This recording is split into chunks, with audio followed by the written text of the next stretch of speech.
Good morning all of you. Chemical kinetics का I think आज last lecture होना चाहिए अपना। अब देखते हैं अपन इसको पूरा कंप्लीट करने की कोशिश करेंगे इस लेक्चर के अंदर जितना भी टॉपिक अपना रिमेनिंग है। तो टाइम वेस्ट करते ना हुआ अपन आगे बढ़ते हैं। देखिए क्या है कि आज मैं आपको समझाने वाला हूं role of activation energy in chemical reaction. Activation energy आपको पता ही है क्या होती है। The extra energy which is required to form product from the reactants is called activation energy. ये आपको पता है कि भाई एक्टिवेशन एनर्जी क्या होती है। एक्टिवेशन एनर्जी का केमिकल रिएक्शन की रेट में क्या योगदान है। एक्टिवेशन एनर्जी ज्यादा होती है तो केमिकल रिएक्शन की रेट कम हो जाती है या बढ़ जाती है। इसके बारे में आज अपन डिटेल में चर्चा करने वाले हैं। इसके बाद अपना सूडो ऑर्डर की रिएक्शंस और रह गई है, उसको कंप्लीट करके आज अपना ये चैप्टर शायद आई थिंक क्लियर हो जाना चाहिए। चलिए स्टार्ट करते हैं। तो एक्चुअल में क्या है कि जैसे मान लीजिए कि ये मेरा एक हाथ है और ये वाला जो मेरा हाथ है ये भी पॉजिटिव है ये भी पॉजिटिव है। मान लो कि अपन ले लेते हैं दो चीज थोड़ी सी एक दो चौक ले लेते हैं अपन।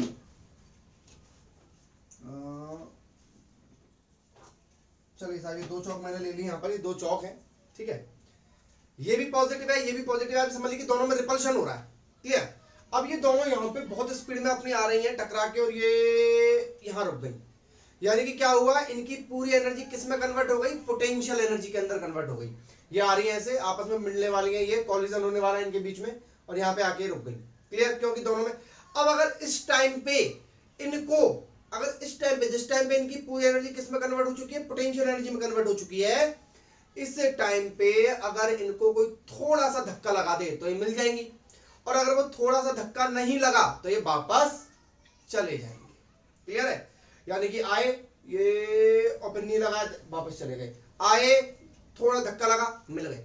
तो आप समझिए वो ही एनर्जी एक्टिवेटेड एक्टिवेशन एनर्जी होती है। कैसे मैं समझाता हूं आपको। देखिए एक्चुअल में क्या है, ए प्लस बी से बना सबसे पहले बनता है एक ये रिएक्टेंट है, आपको पता है मैंने पहले ही बताया हुआ है आपको।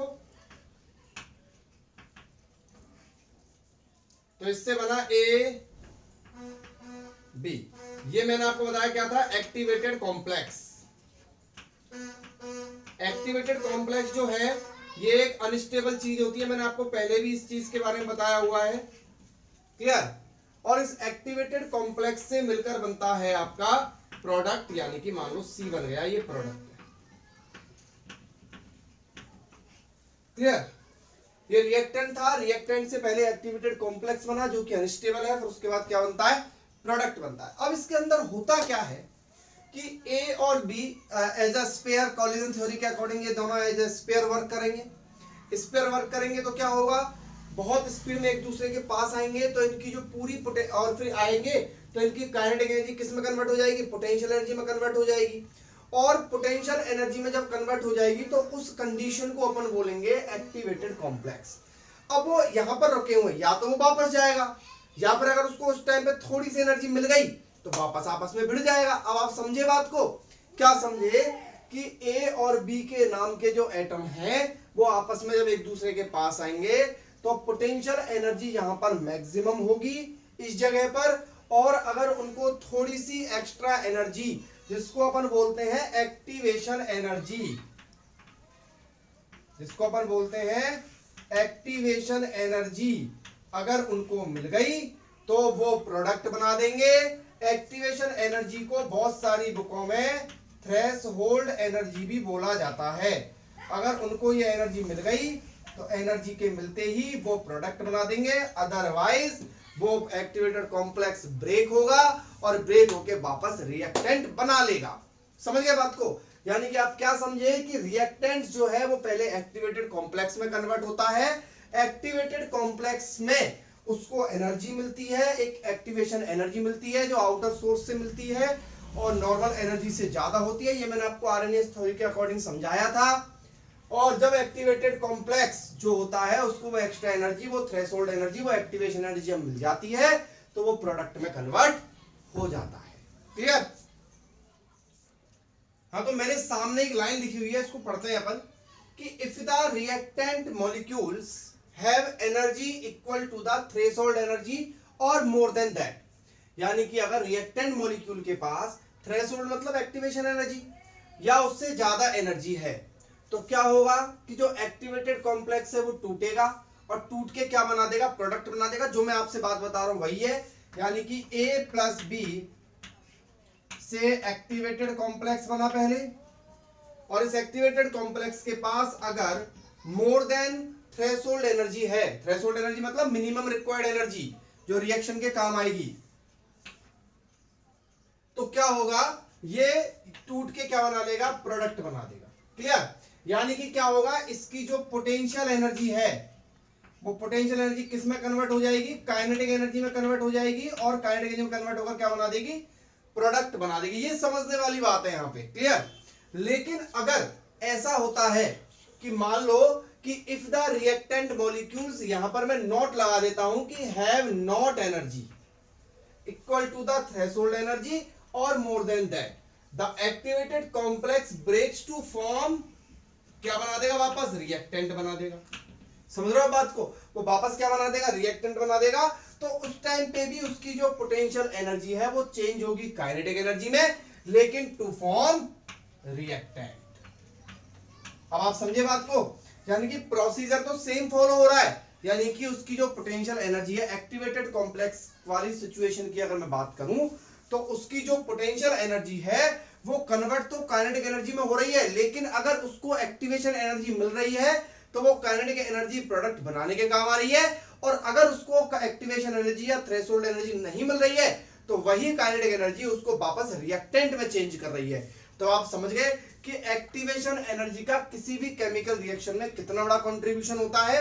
आप यहां से सीधा सीधा समझ सकते हैं कि जो एक्टिवेटेड कॉम्प्लेक्स बन रहा है उस एक्टिवेटेड कॉम्प्लेक्स से वापस रिएक्टेंट भी बन सकता है और प्रोडक्ट भी बन सकता है, लेकिन अगर अंतर है तो किस चीज का, थ्रेशोल्ड एनर्जी का। अगर थ्रेशोल्ड एनर्जी मिल गई तो प्रोडक्ट बन जाएगा, अदरवाइज वो वापस रिएक्टेंट में शामिल हो जाएगा। तो बच्चों एक रिलेशन और है कि भाई रिएक्शन रेट का रिलेशन अगर एक्टिवेशन एनर्जी से आपसे पूछ लिया जाता है तो आपसे बोला जाएगा भाई रिएक्शन रेट जो है वो कैसे चेंज होती है एक्टिवेशन एनर्जी में, मैंने स्टार्टिंग में आपको बताया था। तो ध्यान रखना, रिएक्शन रेट और एक्टिवेशन एनर्जी में रिलेशन होता है। रिएक्शन रेट जो होती है वो इनवर्सली प्रोपोर्शनल होती है एक्टिवेशन एनर्जी के, यानी कि जितनी ज्यादा एक्टिवेशन एनर्जी की जरूरत पड़ेगी रिएक्शन की रेट उतनी ही कम होगी। अब इसको समझते हैं कैसे। आपको दिमाग में थोड़ा सा कंफ्यूजन क्रिएट हो गया होगा, सर कैसे, सर एक्टिवेशन एनर्जी तो अच्छी चीज है, एक्टिवेशन एनर्जी इतनी अच्छी जल्दी मिलेगी। तो जल्दी मिलने की बात नहीं है, बात है एक्टिवेशन एनर्जी की क्वांटिटी की, कितनी एनर्जी, कैसे।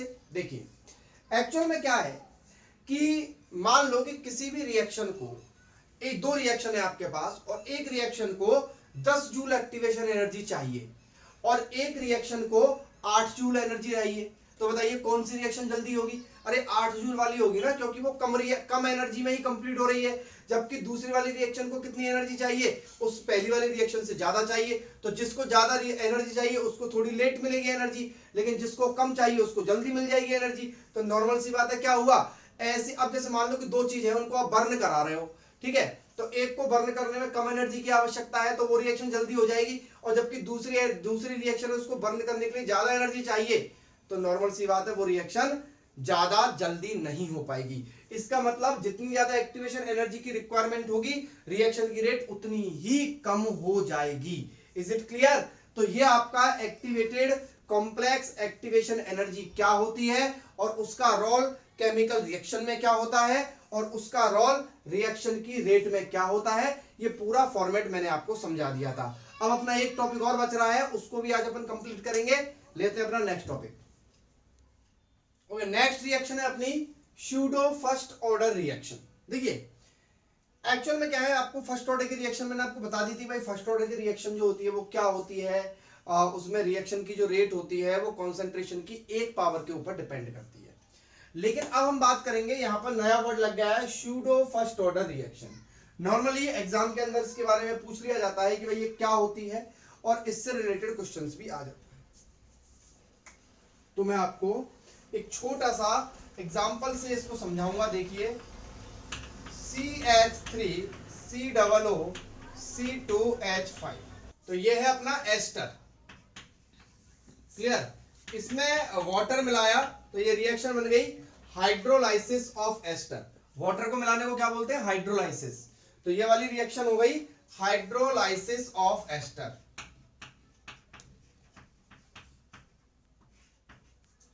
हाइड्रोलाइसिस ऑफ एस्टर बोलेंगे इस रिएक्शन को। क्लियर?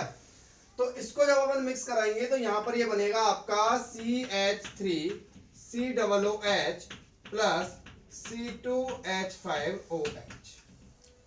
अब आप मेरे को दो चीजों का जवाब दीजिए। पहली, क्या वाटर अगर इसमें मिक्स नहीं किया जाता तो क्या ये रिएक्शन कंप्लीट हो जाती? नहीं हो जाती। अच्छा एक बात बताओ, इसकी जो रिएक्शन होगी वो क्या होगी? रिएक्शन की रेट क्या होगी? R is equal to K CH3COOC2H5 की पावर x, मान लो x p y जो भी मानते हैं आप, ठीक है, और H2O की पावर y, ये मानते हैं अपन।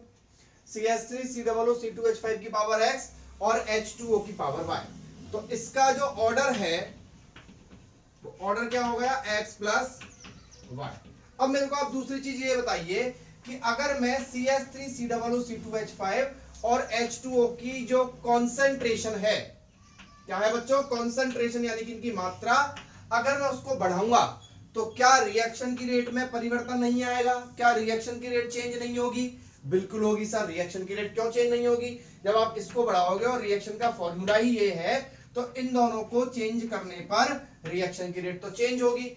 तो अब इसमें सूडो फर्स्ट ऑर्डर में सबसे इंपॉर्टेंट बात ये है कि सूडो फर्स्ट ऑर्डर की रिएक्शंस वो होती हैं जिसमें रिएक्टेंट तो दो होते हैं, यानी कि मॉलिक्यूलरिटी तो इस रिएक्शन की दो है, लेकिन रिएक्शन की जो रेट है वो केवल एक रिएक्टेंट की कॉन्सेंट्रेशन पे ही डिपेंड करेगी। यानी कि अगर आप एस्टर की कॉन्सेंट्रेशन को बढ़ाओगे या कम करोगे तो रिएक्शन की रेट चेंज हो जाएगी, लेकिन अगर आप H2O की कॉन्सेंट्रेशन को बढ़ाओगे या कम करोगे तो रिएक्शन की रेट में कोई भी चेंज नहीं आएगा। यही सूडो फर्स्ट ऑर्डर की रिएक्शन होती हैं। यानी कि सूडो फर्स्ट ऑर्डर की रिएक्शन क्या होती हैं? ऐसी फर्स्ट ऑर्डर की रिएक्शन जिसमें रिएक्शन की जो रेट है वो किसी एक कॉन्सेंट्रेशन, एक रिएक्टेंट की कॉन्सेंट्रेशन पे डिपेंड नहीं करती है। मतलब आप H2O बढ़ाओ या कम करो, आपके रिएक्शन की ऑर्डर और रिएक्शन की रिएक्टेंट की रिएक्शन पे कोई भी फर्क नहीं पड़ेगा। यही सूडो फर्स्ट ऑर्डर की रिएक्शन होती है। यानी कि सूडो फर्स्ट ऑर्डर की रिएक्शन का अगर अपन डेफिनेशन में बोले तो इसका मतलब ये हो जाएगा कि उसमें एक से ज्यादा रिएक्टेंट होते हैं, बट जो रिएक्शन की रेट है वो does not depend on each reactant. Clear? Her reactant पे डिपेंड नहीं करती है, उसको अपन सूडो फर्स्ट ऑर्डर की रिएक्शन बोलते हैं। जैसे एक एग्जांपल तो मैंने आपको ये बता दिया, एक एग्जांपल मैं आपको और बता देता हूं। एक एग्जांपल है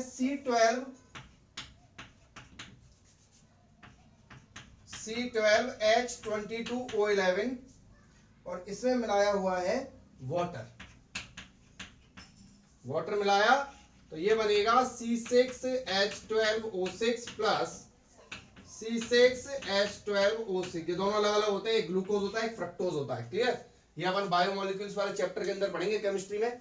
ये आपका शुगर है, ठीक है, इसमें आपने वाटर मिला दिया। अब देखिए क्या है कि रिएक्शन की जो रेट है वो क्या होनी चाहिए? K C12H22O11 की पावर 1 या x जो भी है, ठीक है, और H2O की पावर y। बट नहीं, ये नहीं आएगा, केवल रिएक्शन की रेट यहीं तक आएगी।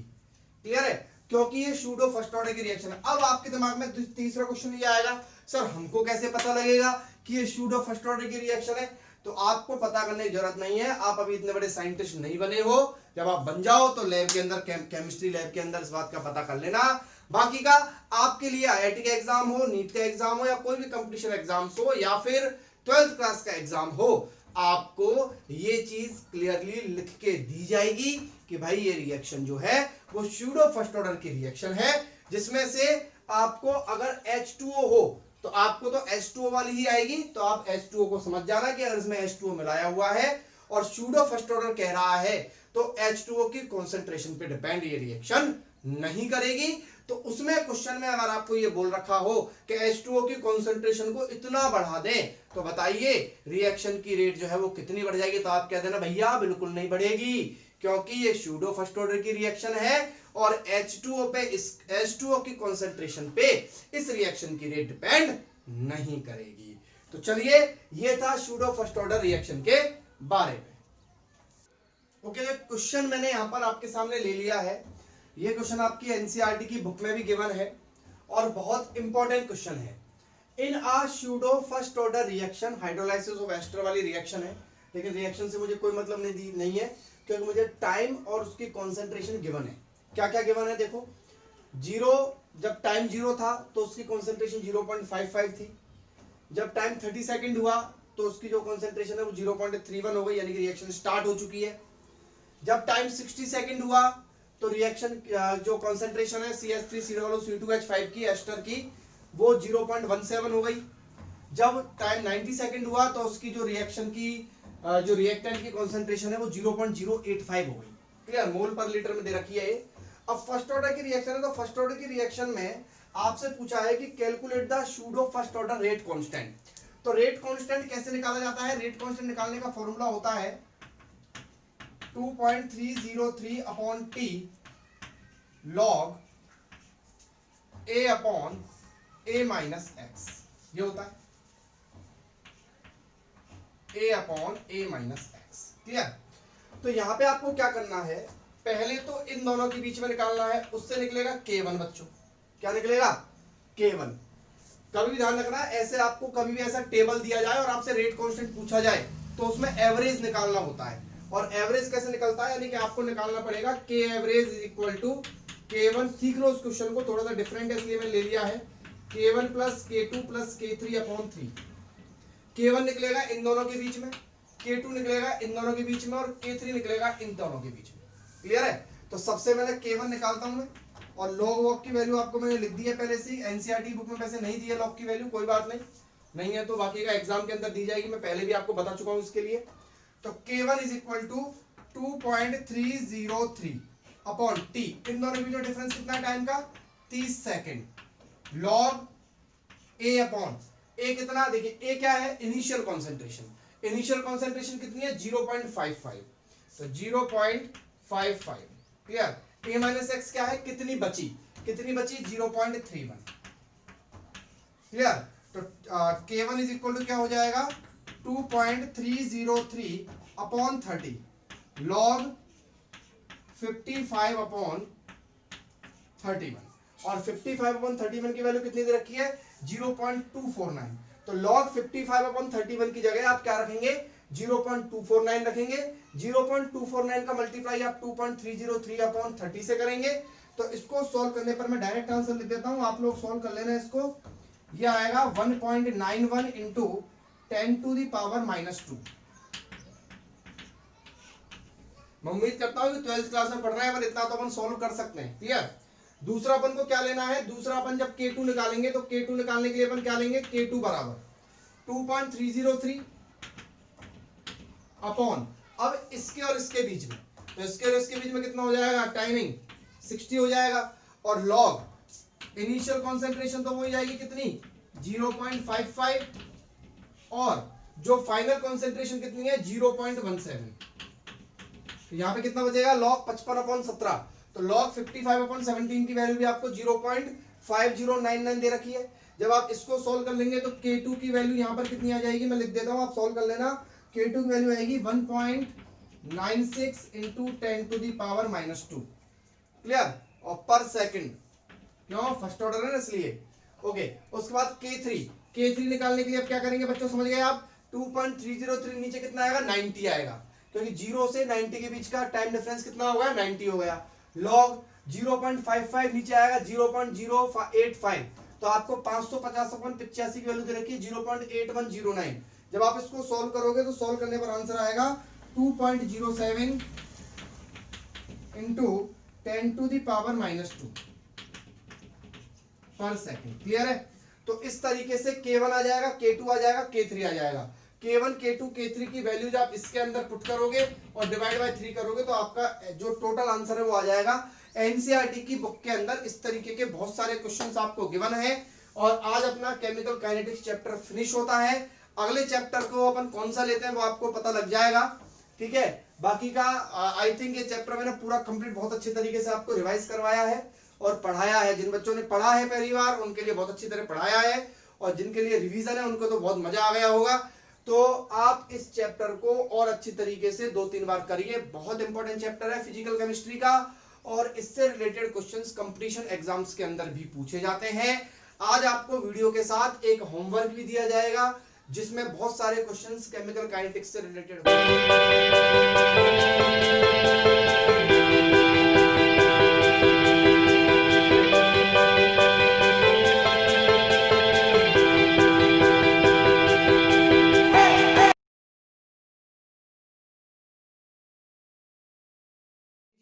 और प्रैक्टिस कीजिए। Thank you.